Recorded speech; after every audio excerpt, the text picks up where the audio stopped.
کیکر و کیخار او گوتن یاکو سالانت گل بیروریا سرهلدان با جر دهو که تیتا گوتن. السپیده که زیل 14 آدار سال 1909 که خلک دهو که دیجی ستم و دیکتاتوری سرهلدان کرد و رژیم بعث عراقش نافو کرده در و چند گنجن دهو که جخیناخو کرده قربانی. سرهلدان بر هموینانی بوی کدایکن کرده دای پشمرگی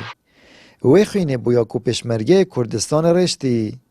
وی خوراگیری و خباته بویا کو خلک گندن کردستان انجام دای.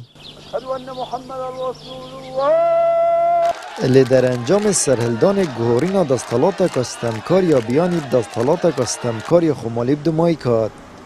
و دو پارتن دستالات دارن حرم همو دست کفت خسنت بریکا خدا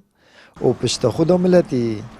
و آرمانجن سرهلدانش باید یکرن نبونه جیوار و بجه نهاتن. آرمانجن سرکی سرهلدان او بو آزادی بو کرد ایدی حکمی لخو بکن جارکا باشتر بو اف کودان بریونی که ظلم و تعدای ایدی نمینید لبداخوا گلک جوان آرمانجان هات ندی نشیم بیجی این کار بکنیم که مثلا چو دستکفتی نبون بله دستکفتی همون پرلمان بو لبخابن و پرلمان امریکا او محتوا نمای آزادی ها دنگدانه بو لبخابن و امریکا او آزادی نمای دنگدانه آنکو خلکی بهیوی و به امید بوید سر صندوقاش بر هندی سخته و تزویر هاتا کرن خلکی جاره که باشتر دویا امریکا راستا ما آواهیت بلندت هین بس ما مروف بلند مندید مروف هاتا وجه خواندن و مروف هاتا بالکرامتاوی هاتا دان همیشه واسه دو پارتن دستالاتدار پشتی کشتیای هاتی نخوار مجیلی ململانه سیاسی و بازرگانی کرن و دانانا کمپانیا بون بریکن خوش دولاری پر کرن و بریکن خلک کردستان جیج دوریش من بریقه دار تاوی را دیکو خلک گشتیاوی باری ایدی سرهلدان پتویه دوباره ببید و دو ماهیب دستالاتا که گندال و استمکار بهید. يعني حيث مقابل ما سرهلدانا كهندا مازنكر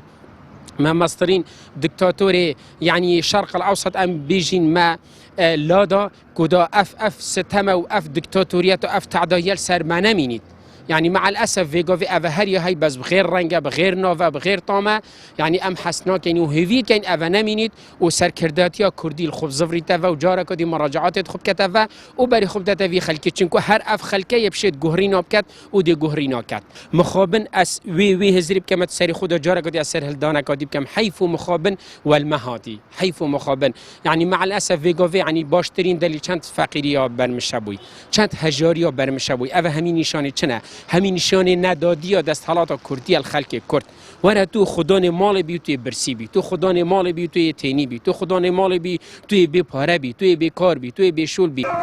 سرهلدان دهو که کش باروش که دست بکر و ناو سرهلدان چو سروی تا هجار او راستیه سلمان که سرهلدان بر هم خبات و خوراگیری خلق هجار و پشمرگه کردستان بو الی تخک حاکم یا کسین دستالاتدار و خصابین بر هم سرهلدان بخود سر کرد